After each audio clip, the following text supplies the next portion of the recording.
لا حول ولا قوة إلا بالله العلي العظيم. أعوذ بالله من الشيطان الرجيم. بسم الله الرحمن الرحيم. حسبنا الله ونعم الوكيل. نعم المولى ونعم النصير. الحمد لله الذي لم يتخذ صاحبة ولا ولدا ولم يكن له شريك في الملك ولم يكن له ولي من الذل وكبره تكبيرا. اللہ اکبر. الصلاة والسلام على سيدنا ومولانا بالقاسم محمد اللہم صلی علی محمد وآل محمد وعلى الطيبين الطاهرين المعصومين المظلومين ولعنة الله على أعدائهم أجمعين. أما بعد فقد قال الله الحكيم في كتابه الكريم وهو أصدق الصادقين. بسم الله الرحمن الرحيم. ومن يعظم شعائر الله فإنها من تقوى القلوب. صلوات على محمد وعلى محمد. اللہم صلی علی محمد وآل محمد وعجل فرج. پروردگار عالم ہمیں اور آپ کو خطاب کر کے یہ کہہ رہا ہے وَمَن يُعَظِّمْ شَعَائِرَ اللَّهِ فَإِنَّهَا مِن تَقْوَى الْقُلُوبِ. جو اللہ کی نشانیوں کی تکریم اور عزت کرتا ہے، اس عزت اس تکریم کی وجہ سے انسان کے اندر تقوی الہی پیدا ہوتا ہے. آج کی اس مجلس کا جو ٹاپک دیا گیا ہے وہ زیارت اربعین کی فضیلت ہے، کیونکہ اربعین حضرت عبداللہ حسین نزدیک ہے اور ہم سب ذہنی طور پہ اور جسمانی طور پر آمادگی کر رہے ہیں اربعین میں شرکت کی.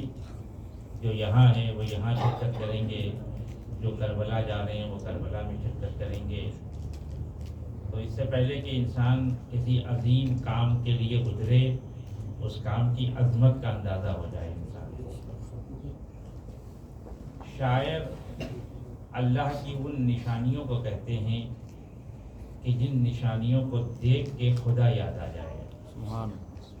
اب آپ قرآن میں جائیے اور اس کو سرچ کریں گے تو مختلف نشانیاں ہیں قرآن میں جسے شاعر الہی کہا گیا ہے.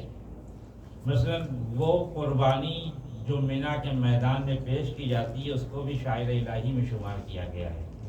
حاجی جب وہ قربانی لے کے جاتا ہے حج پہ قربان کرنے کے لیے تو وہ بھی نشانی ہے. کیسی نشانی ہے؟ وہ اس طرح سے کہ جب اس کے اوپر انسان کی نگاہ پڑتی ہے تو خدا یاد آ جاتا ہے. یعنی ایک جانور کو دیکھ کے انسان کو خدا یاد آ جاتا ہے. اور نشانیاں اگر آپ کو سرچ کرنا ہے قرآن میں تو حج کے سلسلے میں صفا و مروہ شاعر الہی ہے، مینا و عرفات شاعر الہی ہے. غرض یہ ہے کہ جو کچھ بھی انسان کو خدا کی طرف متوجہ کر رہا ہو اور اس توجہ کی وجہ سے انسان کے اندر تقوی الہی پیدا ہو رہا ہو تو وہ شاعر الہی ہے. اس کا احترام ہمارے لیے ضروری ہے. تو اب میں بات کو یہیں سے آگے بڑھاتا ہوں. جب حاجی کی قربانی خدا کی طرف متوجہ کر سکتی ہے، جب صفا و مروہ کا پہاڑ انسان کو خدا کی طرف متوجہ کر سکتا ہے، جب مکہ و مینا انسان کو خدا کی طرف متوجہ کر سکتا ہے، تو پھر نبی کا نواسا کیوں کر انسان کو خدا کی طرف متوجہ نہیں کرے گا؟ سرکار سید الشہداء کی یہ قربانی انسان کو کیوں کر پروردگار کی طرف متوجہ نہیں کرے گی؟ تو پہلے مرحلے میں آپ کی خدمت میں عرض کر دوں کہ گفتگو 3 مرحلے میں ہوگی. پہلا مرحلہ یہ ہے کہ خود زیارت کے معنی کیا ہیں. ایک کچھ چیزیں ایسی ہوتی ہیں کہ جس کو ہم روز مرہ کی زندگی میں استعمال کرتے ہیں لیکن جب اس کا معنی پوچھا جائے تو نہیں بتا پاتے. ایسا نہیں کہ نہیں جانتے، نہ ذہن کے اندر ہے لیکن الفاظ کی شکل نہیں دے پاتے اس کو.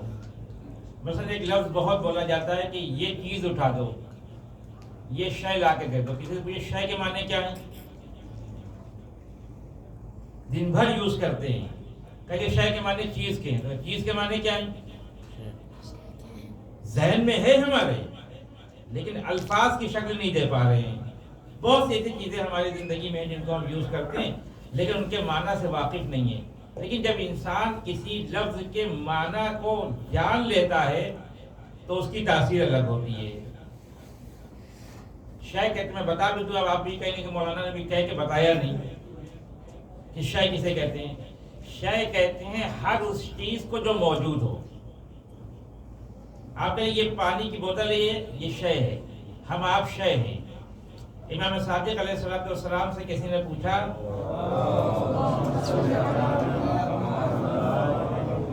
کہ مولا پروردگار شے ہے کہ نہیں ہے؟ پروردگار شے ہے کہ نہیں ہے؟ تو امام نے فرمایا کہ اللہ شیء لا کالاشیاء، پروردگار شے ہے لیکن ہماری طرح نہیں ہے. کیا مطلب ہماری طرح نہیں ہے؟ ہم شے ہونے میں خدا کے محتاج ہیں، خدا شے ہونے میں کسی کا محتاج نہیں ہے. سبحان اللہ سبحان اللہ. جانیے ہم جو یہاں پہ بول رہا ہوں، یہ میری اپنی ذاتی قوت نہیں، اللہ نے ہم کو عطا کی ہے تو ہم بول رہے ہیں. جس دن اس نے چھین لیا نہیں بول پائے گا. آپ بیٹھے ہوئے ہیں اپنی قوت سے نہیں، اللہ کی قوت سے. تو ہر شے اپنے وجود میں خدا کی محتاج ہے، اور خدا ایک ایسی شے ہے جو اپنے وجود میں کسی چیز کی محتاج نہیں ہے. یہ شے کا ترجمہ جو میں نے آپ کی خدمت میں عرض کیا. اب آئیے زیارت کا ترجمہ آپ کی خدمت میں عرض کرتے ہیں. زیارت کسے کہتے ہیں؟ زیارت ہوتی کیا ہے؟ زیارت کا بہت سادہ سا ترجمہ میں کروں گا، پھر اس کے بعد فوائد بیان کروں گا آپ کے لیے. زیارت کہتے ہیں حضور الزائر عند المزور لتکریمہ و تعظیمہ. زائر کا مزور کے سامنے اس کی تکریم اور عزت کے لیے جا کے کھڑا ہو جانا ہی زیارت ہے. اب اس میں دو لفظ استعمال ہوئے، زائر اور مزور. زائر کسے کہتے ہیں؟ زائر ہم اور آپ ہیں.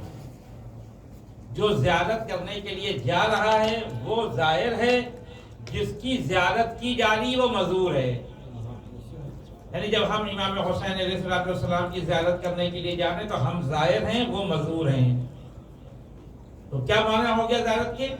حضور الزائر عند المزور. بس امام حسین کی زری کے سامنے جا کے کھڑا ہو جانا زیارت ہو گئی. باقی جو کچھ بھی آپ کرتے ہیں وہ آداب زیارت ہے.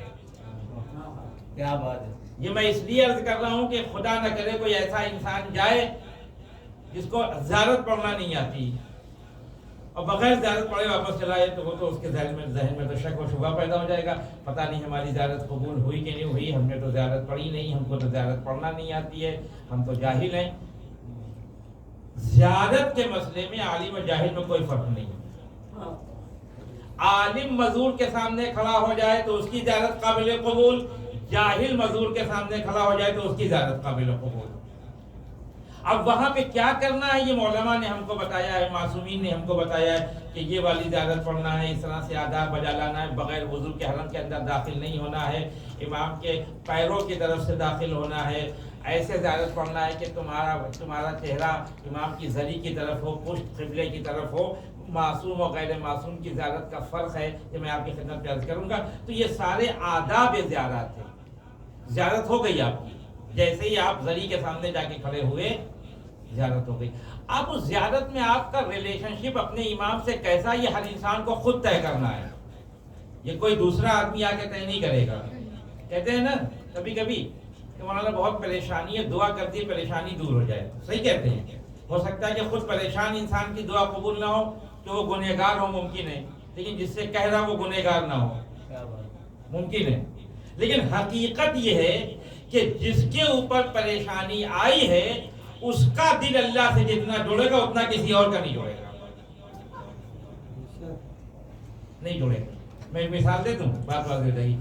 جو لوگ مر جاتے ہیں ان کی نمازیں قضا ہوتی ہیں، وہ پڑھوائی جاتی ہیں، ان کو کہتے ہیں نماز اجارہ. پیسہ لے کے پڑھتا ہے آدمی، ظاہر ہے کہ پیسہ لے کے نماز پڑھے گا تو کیسی نماز پڑھے گا؟ وہ خود مرحوم اگر اپنی نماز پڑھتے تو کیسی پڑھتے؟ کیا بات ہے.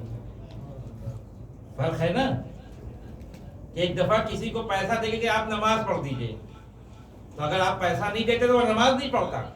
لیکن اللہ اتنا کریم ہے کہ اس نماز کو بھی قبول کر لیتا ہے. کیا بات ہے. ہونا نہیں قبول کرنا چاہیے پروردگار کو کہ تم پیسہ لے کے کون سی نماز ہوتی ہے. لیکن ہے شریعت میں حکم ہے، نماز اجارہ کا حکم ہے.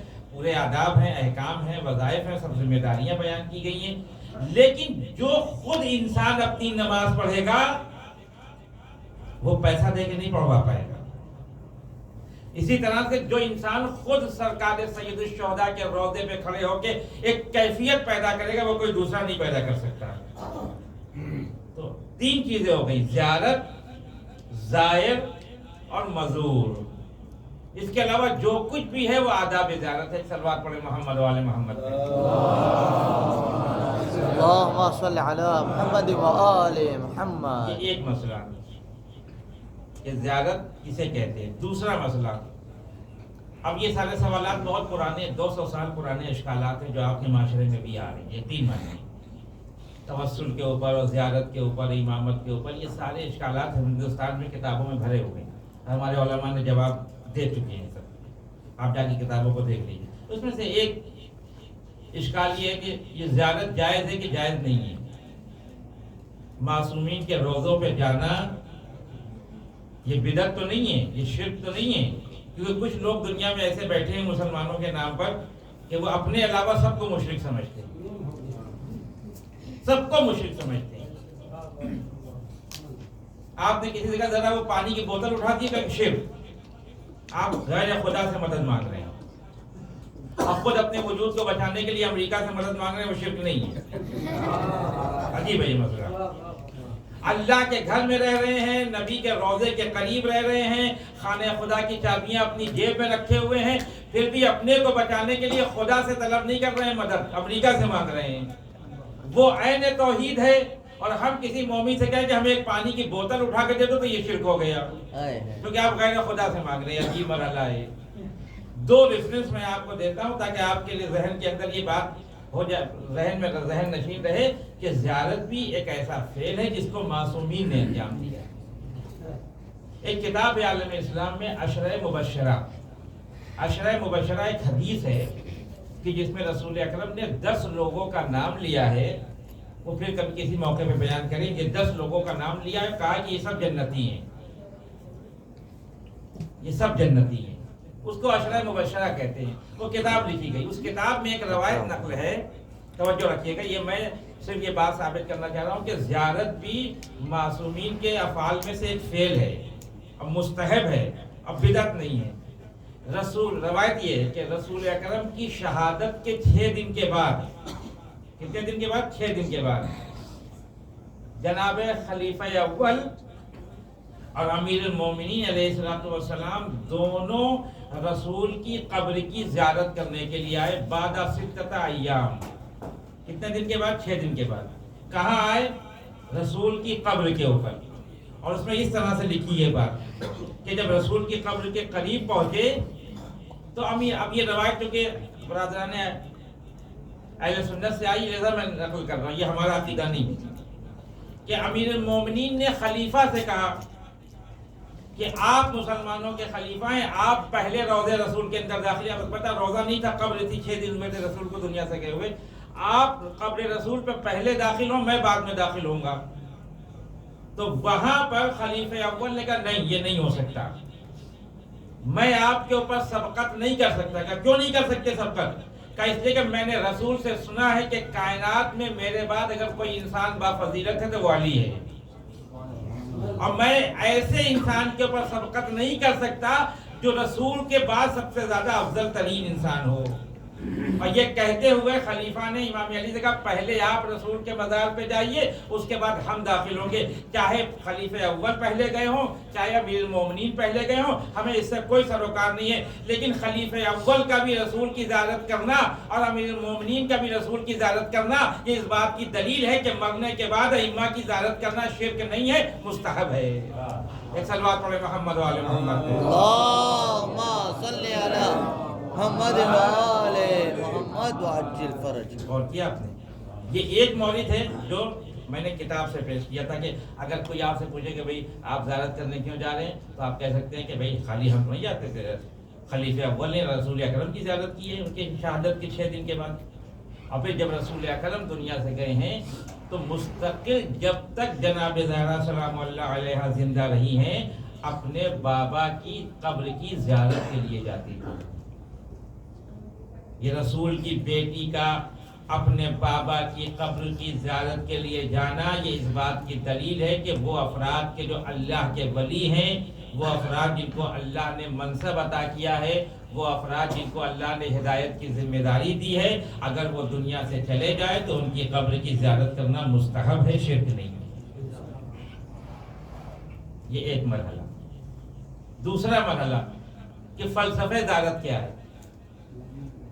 دیکھیے جب یہ علماء کہتے ہیں کہ فلسفہ، دو سوال پیدا ہوتے ہیں، دو طرح کے سوال پیدا ہوتے ہیں۔ ایک کہا جاتا ہے یہ کیوں ہے، اور کہا جاتا ہے یہ کیا ہے۔ فرق ہے دونوں میں، توجہ رکھیے گا۔ ایک مرتبہ ہم یہ کہیں گے کربلا کیا ہے، اور ایک دفعہ ہم یہ کہیں گے کربلا کیوں ہے۔ دونوں کا جواب ایک نہیں ہوگا، ہاں توجہ رکھیے گا۔ ایک دفعہ کہیں ایکسیڈنٹ ہو گیا، کہا کہ ایکسیڈنٹ کیا ہے، تو ہم یہ بتائیں گے کہ ایک آدمی تھا، وہ جا رہا تھا، گاڑی نے اس کو مار دیا، وہ مر گیا۔ لیکن جب ہم یہ کہیں کہ ایکسیڈنٹ کیوں ہے، تو پھر یہ نہیں ہوگا کہ وہ جا رہا تھا، اس کو گاڑی نے مار دیا، پھر گاڑی نے کیوں مارا، کہا اس لیے کہ وہ متوجہ نہیں تھا، اس لیے کہ اس نے دیکھا نہیں تھا، اس لیے کہ اس کی توجہ نہیں تھی۔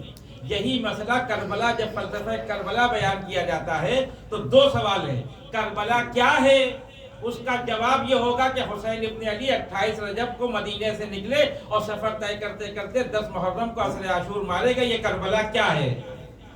لیکن جب یہ پوچھا جائے کہ کربلا کیوں ہے، تو پھر یہ نہیں بیان کیا جائے گا کہ حسین کہاں سے کہاں گئے، پھر یہ بیان کیا جائے گا حسین کیوں گئے۔ حسین اس لیے گئے کہ امام حسین کہہ رہے تھے اذا بلیت الامہ برائے مثل یزید علی الاسلام والسلام، جب یزید جیسے لوگ آ کر تخت شاہی پہ بیٹھ جائے تو اسلام کے اوپر سلام ہے۔ اس کے معنی کہ جب کربلا کے کیوں ہونے کا جواب دیا جائے گا تو یہ بیان کیا جائے گا کہ جب یزید جیسے لوگ پیدا ہوتے ہیں تو کربلا کی ضرورت پڑتی ہے۔ جب جس زمانے میں بھی یزید جیسے لوگ ہوں گے، اس زمانے میں اگر یزید ہے تو حسین جیسے لوگوں کو ہونا ضروری ہے تاکہ وہ کربلا کو برپا کرے۔ جیسے ایک شاعر نے بہت اچھا مصرع کہا کہ کسی بھی قوم میں آتے نہیں شبیر نظر، کسی بھی قوم میں آتے نہیں شبیر نظر، قدم قدم پہ مگر کربلا کا منظر ہے۔ کربلا یعنی حق و باطل کی لڑائی، کربلا یعنی خدا کے علاوہ کسی سے نہ ڈرنا، کربلا یعنی پروردگار کے علاوہ کسی کے سامنے سر نہ جھکانا۔ یہ جب یہ مرحلہ پیش آئے گا کربلا پیش آئے گی۔ آج اگر یہ مرحلہ پیش آئے گا تو آج کربلا پیش آئے گی۔ تو کربلا کیوں ہے اور کربلا کیا میں بہت فرق ہے۔ اسی طرح سے زیارت کیوں ہے اور زیارت کیا ہے، یہ میں کیا کا جواب نہیں دوں گا، وہ آپ کو پتا کہ زیارت کیا ہے، کیسے جایا جاتا ہے، کیا کیا جاتا ہے، کیا مقدمات ہے۔ کربلا کے زیارت کیوں کا جواب دینا چاہتا ہوں کہ فلسفہ زیارت کیا ہے۔ مختلف چیزیں بیان کی، اس میں سے ایک چیز ہے کہ جب انسان معصومین کی زیارت کے لیے جاتا ہے تو اس کے اندر اللہ کی محبت پیدا ہوتی ہے۔ ابھی ایک دو چیزیں میں آپ کو بالکل سامنے کی بیان کروں گا، آپ کی بات آپ خود قبول کر لیں گے میری بات کو۔ فلسفہ زیارت یہ ہے کہ انسان جب اللہ کے بندوں سے، جو اللہ کے ولی ہیں، ان سے قریب ہوتا ہے کہ خود کے اندر بھی قربت الہی پیدا ہوتی ہے۔ فلسفہ زیارت یہ ہے کہ چونکہ انہوں نے ہماری ہدایت کے لیے اپنی جان دے دی تو ہماری ذمہ داری کہ ہم ان کی زیارت کرنے کے لیے آئیں۔ قل لا اسألکم علیہ اجرا الا المودۃ فی القربى، رسول نے کہا کہ ہم کو کوئی اجرت نہیں چاہیے جو ہم نے زحمت کی، اگر اجرت دینا چاہتے ہو تو میرے اہل بیت سے محبت کرو۔ دیکھیے اجرت بھی ایسی مانگ رہے ہیں جو جس کا فائدہ خود ہم کو ہے، اہل بیت کو نہیں ہے۔ پوری دنیا اہل بیت کے مزار پہ جانا چھوڑ دے پھر بھی ان کی کسی عظمت میں کمی نہیں آئے گی، اور پوری دنیا اگر آ جائے ان کے مزار پہ تو ان کی عظمت میں کوئی زیادتی ہونے والی نہیں ہے۔ یہ مزاروں پہ جانا ہمارے فائدے میں ہے، اہل بیت کے فائدے میں نہیں ہے۔ اور ایک فائدہ یہ ہے کہ جتنی دیر تک ہم ان مزاروں پہ، ان روضوں پہ رہتے ہیں، ہمارے اندر ایک الگ کیفیت ہوتی ہے۔ سنا ہوگا نا بہت سے لوگ جب مثلا امام باڑے میں کھڑے ہیں، کوئی بات آ گئی، اب یہ سب ہے دیکھیے جو بات میں بیان کرنا ہے، جب سامنے کی مثال دے رہا ہوں پھر روایت سے ثابت کروں گا آپ کے لیے کہ کہتے ہیں کہ کوئی بات نکلی کہ میں امام باڑے میں جھوٹ نہیں بولوں گا، کہتے ہیں نا مسجد میں کھڑا ہوں، مسجد میں جھوٹ نہیں بولوں گا۔ مسجد کے باہر بول سکتے ہیں، پرمیشن دی ہے قرآن نے، شریعت نے نہیں دی ہے، امام بارگاہ میں پرمیشن نہیں ہے، امام بارگاہ کے بعد پرمیشن ہے نہیں، پرمیشن باہر بھی نہیں ہے، اندر بھی نہیں ہے، لیکن اندر اس لیے نہیں بول رہے کیونکہ یہاں پہ حسین ابن علی کا تصور ذہن کے اندر ہے۔ مسجد میں اس لیے جھوٹ نہیں بول رہے ہیں لیکن خدا بند کریم ہم سے زیادہ قریب ہے، کیونکہ وہاں پہ ہمارا تصور خدا سے زیادہ جڑا ہوا ہے۔ یہی سوال ایک شخص نے امام صادق علیہ السلام کی بارگاہ میں آ کے کیا کہ یا نبی اللہ ایک عجیب مسئلہ ہے ہمارے ساتھ۔ کیا ہے مسئلہ تمہارے ساتھ؟ کا مسئلہ یہ ہے کہ جب تک ہم آپ کے سامنے بیٹھے رہتے ہیں بڑے متقی پرہیزگار رہتے ہیں اور ذہن ادھر ادھر بھی نہیں جاتا، کوئی غلط بات بھی نہیں سوچتے، نہ کوئی غلط کام کرتے ہیں، لیکن جب آپ کی بارگاہ سے دور ہو جاتے ہیں تو گناہ کرنے لگتے ہیں۔ یہ ماجرا کیا ہے؟ امام صادق نے فرمایا یہ ہماری ذات کا اثر ہے جو تمہیں گناہوں سے روکتا ہے۔ جب تم ہماری بارگاہ میں ہوتے ہو تو ہماری بارگاہ میں فرشتے بھی ہوتے ہیں، ہماری بارگاہ میں تقوی الہی ہوتا ہے، ہماری بارگاہ میں پرہیزگاری ہوتی ہے۔ اس تقوی الہی ان فرشتوں کے نزول کی وجہ سے انسان بھی اللہ سے اتنا قریب ہو جاتا ہے کہ گناہ کے بارے میں تصور بھی نہیں کرتا۔ یہ معصومین کی بزم میں جانے کا فائدہ ہے۔ اب آپ ہو سکتا ہے کیونکہ اشکالات تو ہوتے رہتے ہیں، اشکالات تو ہوتے رہتے ہیں۔ ہاں بات آپ کی صحیح ہے، اگر امام زندہ ہوں گے تو ہم جائیں گے، اور امام مر گئے تو مرنے کے لیے تو کہا نہیں امام صادق نے، زندگی کے لیے کہا ہے۔ اب آپ جائیے، جب آپ جاتے ہیں امام رضا علیہ السلام کی زیارت پڑھنے کے لیے مشہد، تو وہاں اس نے دخول پڑھتے ہیں۔ اس نے دخول میں کیا پڑھتے ہیں؟ تسمع کلامی و ترد سلامی۔ اے امام رضا آپ ہماری باتوں کو سن رہے ہیں اور ہمارے سلام کا جواب دے رہے ہیں۔ سنتا وہ ہے اور جواب وہ دیتا ہے جو زندہ ہوتا ہے، جو مر جاتا ہے نہ وہ چیزوں کو سنتا ہے نہ جواب دیتا ہے۔ کسی مردے سے جواب سنا آپ نے آج تک؟ نہیں سنا۔ جواب کون دے گا؟ جو زندہ ہوگا۔ تو معصومین کے روضے پہ کھڑے ہو کے یہ اعتراف کرنا کہ آپ کلام کو سن رہے ہیں، ہمارے سلام کا جواب دے رہے ہیں، اس بات کی دلیل ہے کہ یہ نبی امام دنیا سے جاتا ہے، ہماری طرح مرتا نہیں ہے۔ تو قرآن کہتا ہے وَلَا تَحْسَبَنَّ الَّذِينَ قُتِلُوا فِي سَبِيلِ اللَّهِ أَمْوَاتًا، خبردار تم گمان بھی نہ کرنا جو راہ خدا میں مر جاتے ہیں وہ مرتے نہیں، وہ زندہ ہیں۔ تو جو عام لوگ راہ خدا میں مرتے ہیں ان کے بارے میں یہ آئے تھے، جو امام کی اجازت سے راہ خدا میں جا کے قربان ہو جائیں، قرآن کہتا ہے وہ مرتے نہیں، وہ زندہ ہیں۔ تو جو اجازت دے رہا ہو وہ تو کیا مرنے والا ہو؟ ایک سلوات پڑھے محمد والے محمد۔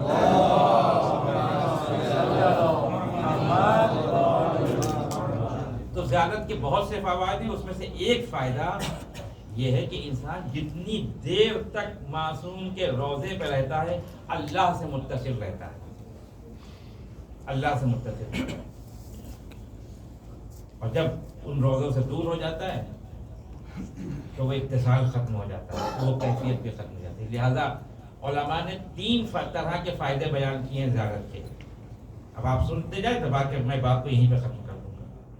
3 طرح کی۔ پہلی زیارت کا فائدہ وقتی فائدہ ہے جو میں نے بیان کیا۔ 1 گھنٹہ روزے امام حسین سے 1 گھنٹہ گناہ نہیں کریں گے، تصور گناہ بھی نہیں آئے گا، غیبت بھی نہیں کریں گے، جھوٹ بھی نہیں بولیں گے۔ لیکن 1 گھنٹے کے بعد جب اپنے ہوٹل آ گئے اور 4 لوگ بیٹھ گئے رات میں، تو اب کبھی ان کی بات کبھی ان کی بات، اب امام حسین یاد نہیں آ رہے ہیں کیونکہ اب ہوٹل میں آ گئے ہیں۔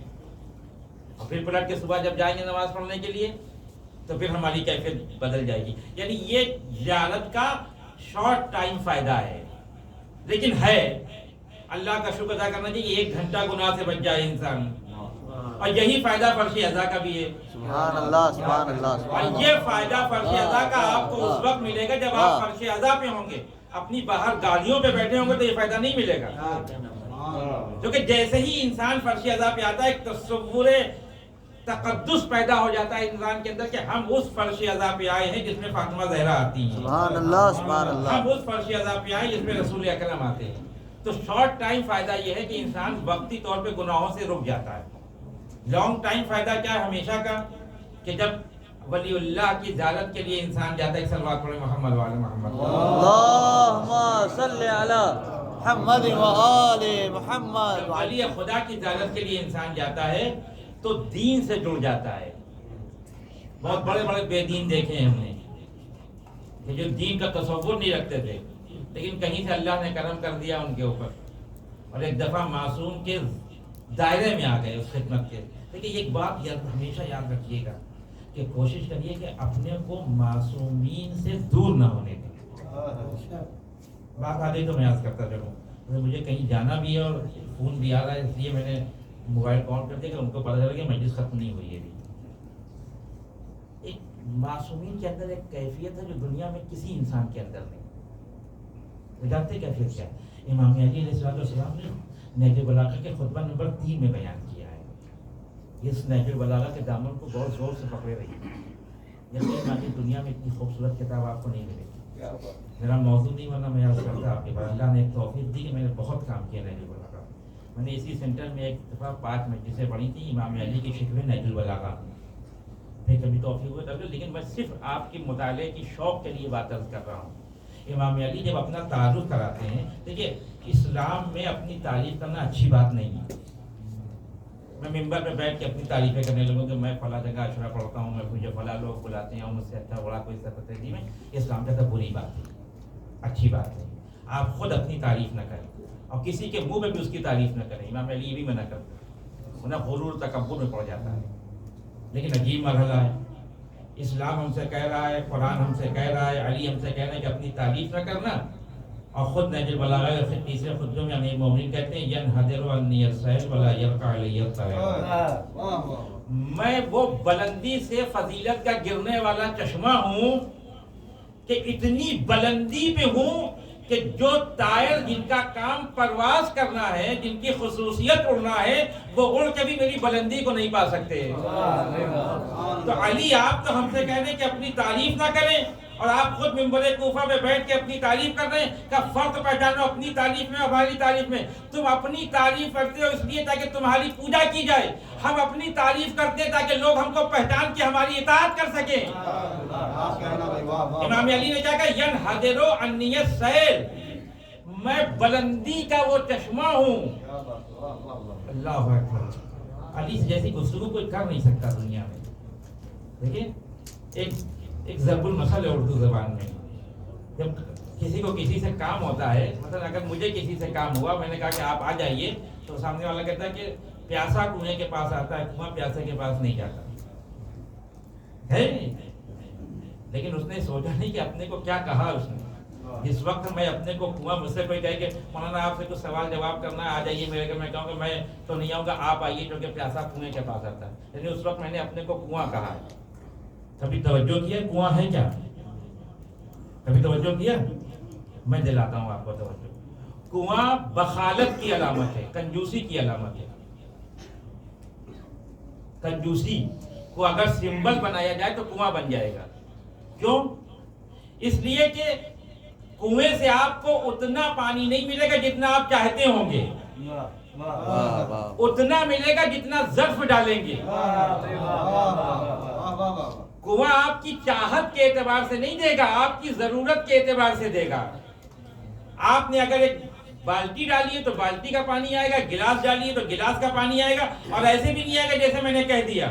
جب تک اس کے قریب نہ جائیں، جب تک زحمت نہ کریں. کنویں کی خاصیت یہ ہے، قریب جانا ہے، زحمت کرنا ہے. جتنا ظرف ڈالیں گے اتنا پانی ملے گا. تو کبھی اپنے کو کنویں سے تعبیر نہ کریے گا. اگر کنویں سے تعبیر کرنا بہت اچھی بات ہوتی تو یہ بہترین صفت پہلے علی اپنے لیے استعمال کرتے. علی یہ کہتے ہیں میں فضیلت کا کنواں ہوں. لیکن علی ابن ابی طالب نے یہ نہیں کہا کہ میں فضیلت کا کنواں ہوں. علی ابن ابی طالب نے کہا میں فضیلت کا چشمہ ہوں. چشمے اور کنویں کی خاصیت یہ ہوتی ہے کہ سیراب ہونے کے لیے کنویں کے پاس جانا ہوتا ہے، چشمے کے پاس جانے کی ضرورت نہیں ہوتی. چشمہ جا جا کے سیراب کرتا ہے.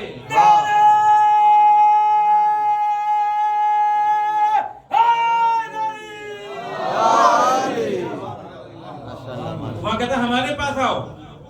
چشمہ کہتا آنے کی ضرورت نہیں، بس ہمارے راستے پہ کھڑے ہو جاؤ. اب چشمے کے لیے مسئلہ نہیں ہے گلاس چاہیے، بالٹی چاہیے، پھر پورا وجود چشمے میں اتر جاتا ہے. سبحان اللہ. یہ قمبر کیسے بنے، یہ میسم کیسے بنے، یہ مار کیسے بنے، یہ بوزر کیسے بنے. ان کی خوش نصیبی تھی کہ امامت کے بہتے ہوئے چشمے کے راستے پہ آ کے کھڑے ہو گئے. اور امامت بخیل نہیں ہوتی. ہائے ہائے لہذا کوشش کریں معصومین کے جب کا چشمہ جو فضیلت کا بہ رہا اس کے راستے میں کھڑے ہو جائیں.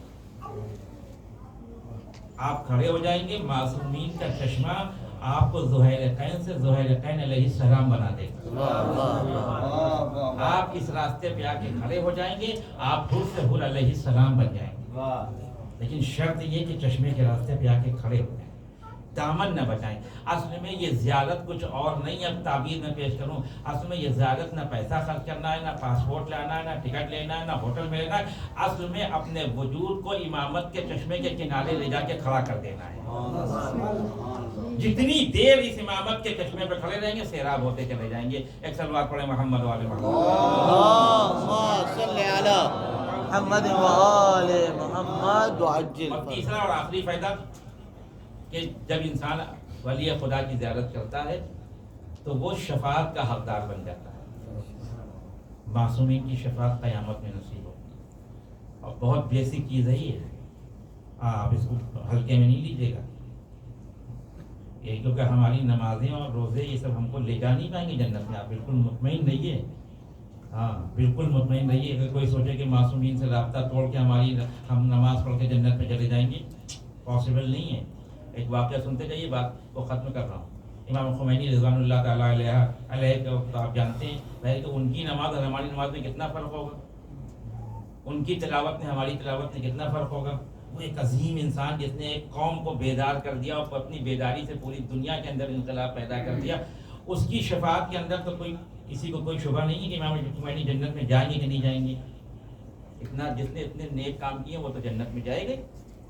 یہ واقعہ آیت اللہ شبیلی زنجانی اس وقت موجود ہیں, باحیات ہیں, آپ جا کے ان سے پوچھ سکتے ہیں. اللہ نے مجھے توفیق دی کہ ایک مرجع ہے قوم کے اندر, علم رجال کے ماہر ترین انسان. 10 سال میں ان کے پڑوس میں رہی, توفیق مجھے حاصل ہوئی, روز ان سے ملاقات اور ان کی زیارت نصیب ہوتی تھی.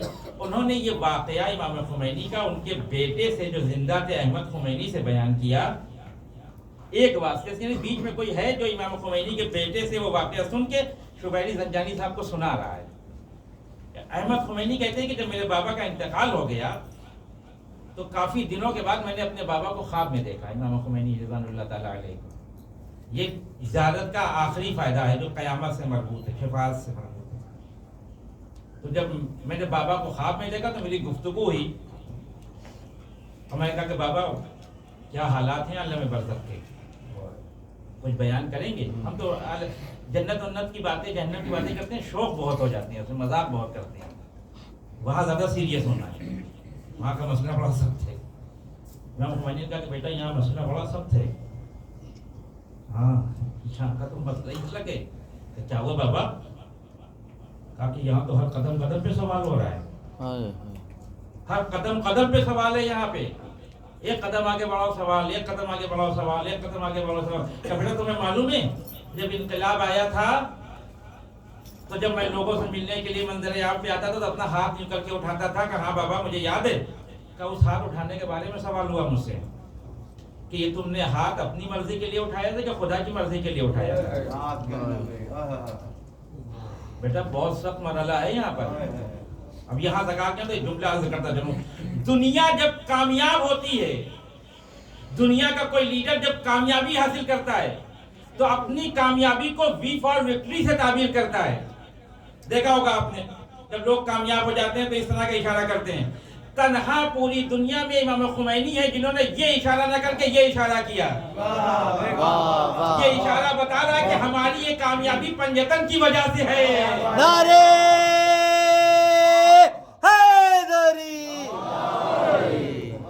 سبحان اللہ سبحان اللہ. بیٹے نے باپ سے پوچھا کہ آپ کا کیا ہوا, اپنے بارے میں بتائیے. کہ بیٹا میرا مرحلہ تو حل ہو گیا معصومین کی وجہ سے. معصومین کی شفاعت کی وجہ سے اللہ نے مجھے کہا کہ بسم اللہ. اب سوچئے امام خمینی اتنے نیک کام کرنے کے بعد کہہ رہے ہیں کہ معصومین کی وجہ سے, تو ہم اور آپ کی تو کوئی گنتی نہیں ہے. لہذا اس ریلیشن شپ کو جتنا مضبوط کرتے چلے جائیں گے, جتنا مضبوط کرتے چلے جائیں گے, اتنے شفاعت کے حقدار بنتے چلے جائیں گے. ایک اور صلوات پڑھیں محمد والے اللهم صل على محمد وآل محمد. مجلس کو ختم کر رہا ہوں. زیارت اربعین کے لیے آپ جا رہے ہیں، میں اسی زیارت اربعین سے صرف 3 جملے پڑھ دیتا ہوں اور بات تو ختم کرتا ہوں۔ معصوم امام حسین، میں نے بہت سی باتیں چھوڑ دی۔ معصومین امام حسین کو خطاب کر کے کہتے ہیں السلام علیکہ، اپنے جد کو سلام کرتے ہیں، اشہد انک من دعائم الدین و ارکان المسلمین و معقل المؤمنین۔ میں اس بات کی گواہی، ایک معصوم کے بارے میں کہہ رہا ہے کہ میں اس بات کی گواہی دے رہا ہوں کہ آپ دین کا پلر ہیں، آپ دین کا ستون ہیں۔ ستون جانتے ہیں، ابھی اگر ہٹا لیا جائے تو پوری عمارت گر جاتی ہے۔ جن عمارتوں کو گرانا ہوتا ہے تو اس کے ستون کو گرا دیتے ہیں، عمارت خود بخود گر جاتی ہے۔ یعنی امام فرمانا چاہتے ہیں کہ اگر سرکار سید الشہداء نہ ہوتے تو دین نہ ہوتا۔ پھر فرماتے ہیں تیسرے جملے پہ توجہ رکھیے گا، تیسرے جملے پہ وہ ارکان المسلمین، اور آپ مسلمین کا رکن ہیں۔ اگر حسین ابن علی کی قربانی نہ ہوتی تو اسلام نہ ہوتا۔ لیکن تیسرا جملہ بہت عجیب ہے، وَمَّاقِلِ الْمُؤْمِنِينَ، آپ مومنین کے لیے عاقلہ ہیں۔ عاقلہ جانتے ہیں کسے کہتے ہیں؟ فقہ میں ایک اصطلاح ہے، جیسے یہاں پہ بچے بیٹھے ہوئے ہیں، مجلس میں آئے ہیں اپنے ساتھ، یہ سب نابالغ بچے ہیں، ان کے اوپر شریعت کی کوئی ذمہ داری نہیں۔ یہ کسی کا کوئی نقصان کر دیں، کسی کا گلاس توڑ دیں، کسی کا شیشہ توڑ دیں، توڑیں گے نہیں، لیکن میں مثال دے رہا ہوں۔ یہ بچے ہیں، ان کے اوپر شریعت نے کوئی ذمہ داری نہیں رکھی۔ اگر آپ کے بچہ جو 4 5 6 سال کا ہے، اس نے کسی کا شیشہ توڑ دیا تو شریعت کہتی ہے یہ ذمہ دار نہیں ہے، یہ آپ بچے سے پیسہ نہیں مانگ سکتے، لیکن نقصان تو پورا کرنا ہے۔ ہاں، اسلام میں یہ کوئی قاعدہ نہیں کہ کر کے بھاگ جائیے، یہاں بھاگ جائیں گے وہاں پکڑے جائیں گے۔ تو یہ بچے نے جو شیشہ توڑا ہے اس کا پیسہ کون دے گا؟ کہ جو اس کا ولی ہے، باپ ہے، اس کی ذمہ داری کا پیسہ دے۔ غلطی بچہ کرے، نقصان باپ اٹھائے۔ یہ جو بچے کی غلطی کو باپ ختم کر رہا ہے، اس ختم کرنے والے کو عاقلہ کہتے ہیں۔ بس میں نے مجلس کو ختم کیا۔ بچے کی غلطی، توجہ رکھیے گا، میرے بات کو مس یوز نہیں کریے گا، میں غلطی کی بات کر رہا ہوں، جسارت کی نہیں۔ میں غلطی کہہ رہا ہوں، کیونکہ بچے جسارت نہیں کرتے، بچے غلطی کرتے ہیں۔ جب تک 15 سال کے نہیں ہوتے ان کا سارا فعل غلط کہا جائے گا، غلطی ہو گئی، غلطی ہو گئی، غلطی ہو گئی۔ تو آپ کے بچے نے جو غلطی کی ہے، اس کو جو بھرتا ہے، غلطی کو ختم کرتا ہے، اسے عاقلہ کہتے ہیں۔ اس کی ذمہ داری ہوتی ہے کہ شیشہ تو بچے نے توڑا ہے، پیسہ باپ دے۔ تو جو بچوں کی غلطیوں کو ختم کر رہا ہو اسے عاقلہ کہتے ہیں۔ ایک معصوم دوسرے معصوم کو خطاب کر کے کہہ رہا ہے کہ معقل المومنین، اے مومنین کی غلطیوں کو ختم کرنے والے عاقلہ حسین۔ اب حسین کون ہوئے؟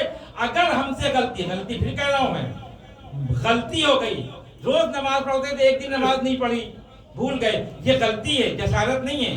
لیکن یہ کہے کہ نماز کو چھوڑ دیں، کہتے زیارت تو کر کے آئے، اب نماز کی ضرورت نہیں ہے، تو حسین آنے والے نہیں عاقلہ بن کے، لیکن اپنی زندگی میں عمل کرتے چلے جا رہے ہیں، عمل کرتے چلے جا رہے ہیں۔ کبھی کوئی مسٹیک ہو گئی، متوجہ نہیں تھے، غیبت ہو گئی، تو یہ تو غلطی تو ہوئی ہے، لیکن کوئی ہے آخرت میں اس غلطی کو ختم کرنے والا۔ اس غلطی کو ختم کرنے والے کا نام ہی حسین ابن علی ہے۔ اور اس سے پہلے کہ کسی کے ذہن میں شک و شبہ پیدا ہو کہ حسین یہ کام کر سکتے ہیں کہ نہیں کر سکتے ہیں، ہمارے سامنے جناب حر کا واقعہ ہے۔ جب جناب حر آئے ہیں امام حسین کی بارگاہ میں، تو امام حسین سے کیا کہا کہ مولا کیا میری خطا معاف ہونے کے قابل ہے؟ تو سرکار سید الشہداء کہنا چاہتا ہاں، ہم نے تم کو معاف کر دیا، ہمارا تمہارا معاملہ برابر ہو گیا، ہم عاقلہ ہو گئے تمہارے۔ لیکن حسین نے یہ نہیں کہا، ایک عجیب جملہ کہا، اور میں نے تیری خطا کو معاف کیا، میرے پروردگار نے معاف کیا۔ خود نے تو پروردگار کا سوال ہی نہیں کیا تھا، پروردگار کے لیے کیوں معافی مانگی؟ کہ اس کی وجہ ہے، خود نے 2 گناہ کیے تھے۔ لجام فلس امامت پہ جو ہاتھ ڈالا تو حسین کی توہین کی، یہ 1 گناہ، خدا کے نمائندے کی توہین کی 2سرا گناہ۔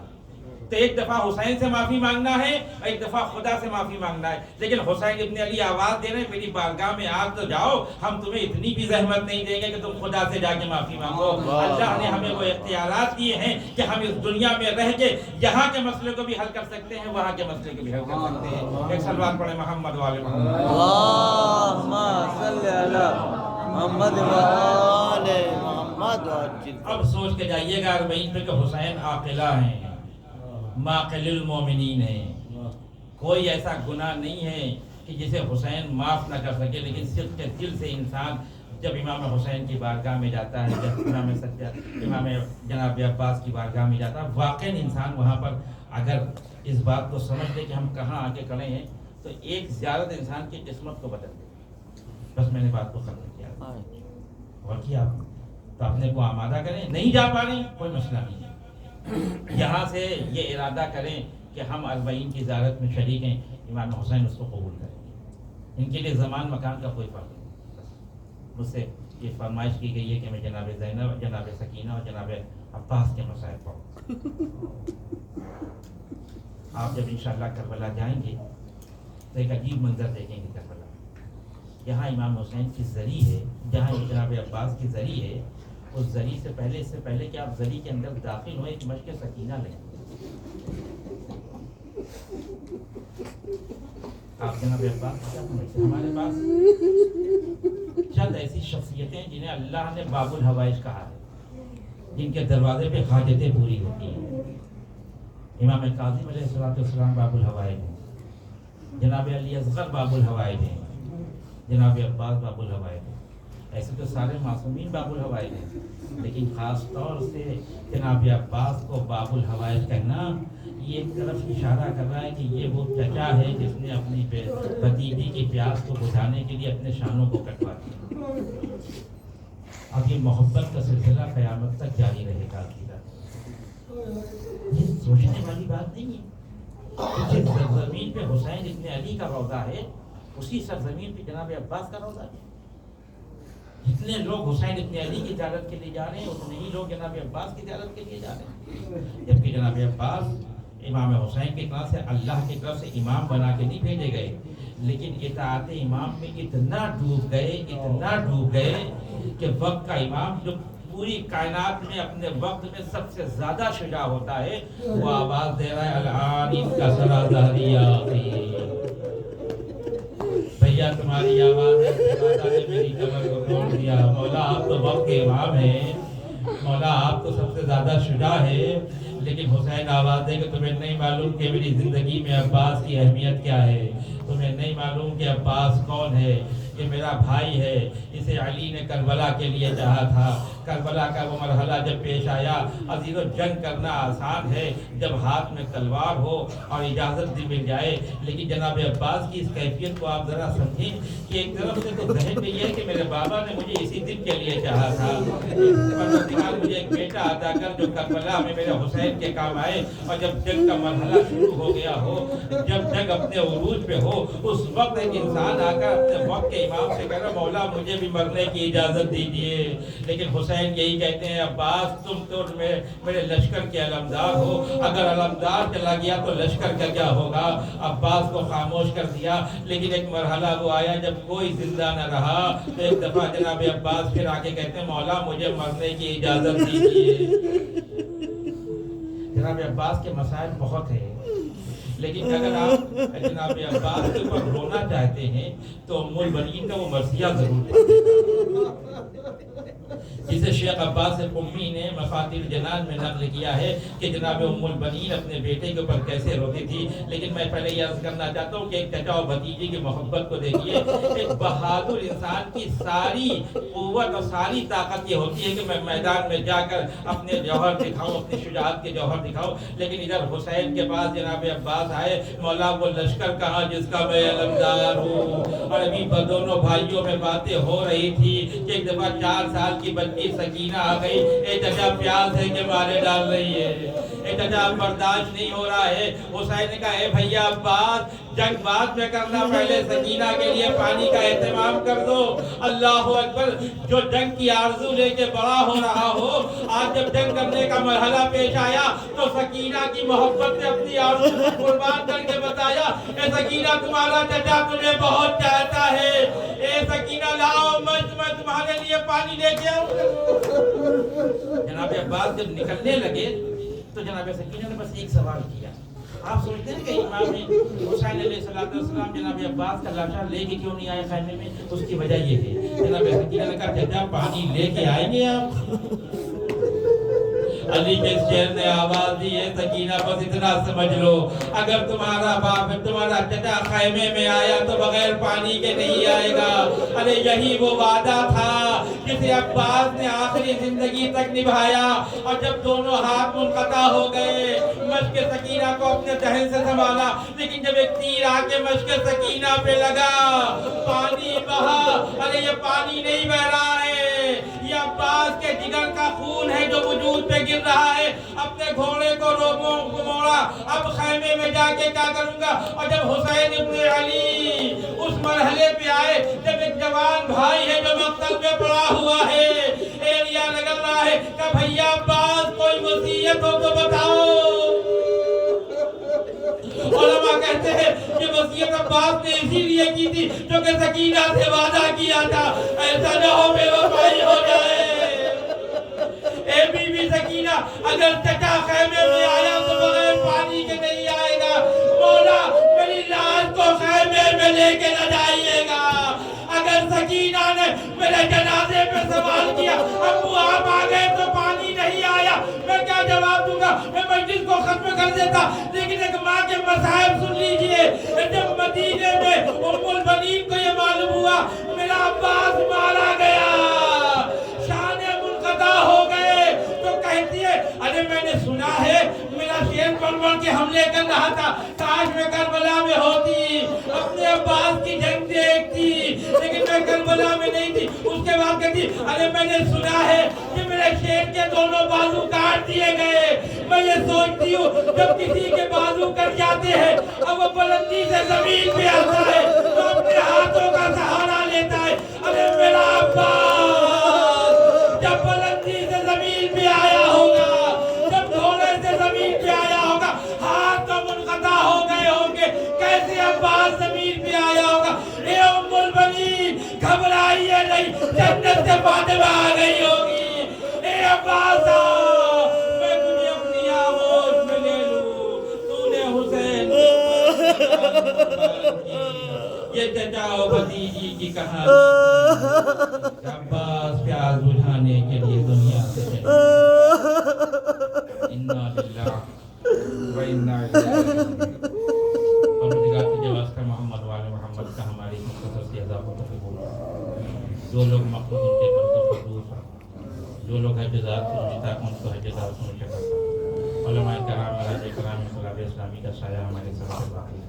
پروردگار جو لوگ اربعین کی زیارت کے لیے جا رہے ہیں ان کو صحیح و سلامت وہاں تک لے جا, وہاں سے اپنے گھر واپس کر. پروردگار ہماری زیارات کو قبول فرما, ہماری عزاداری کو قبول فرما, ہمیں زمانے کے ظہور میں تعبیر فرما, ہم کو ان کے آوان و انصار میں شامل کر. ربنا وتقبل دعاء انك انت السميع العليم وتب علينا انك انت التواب الرحيم.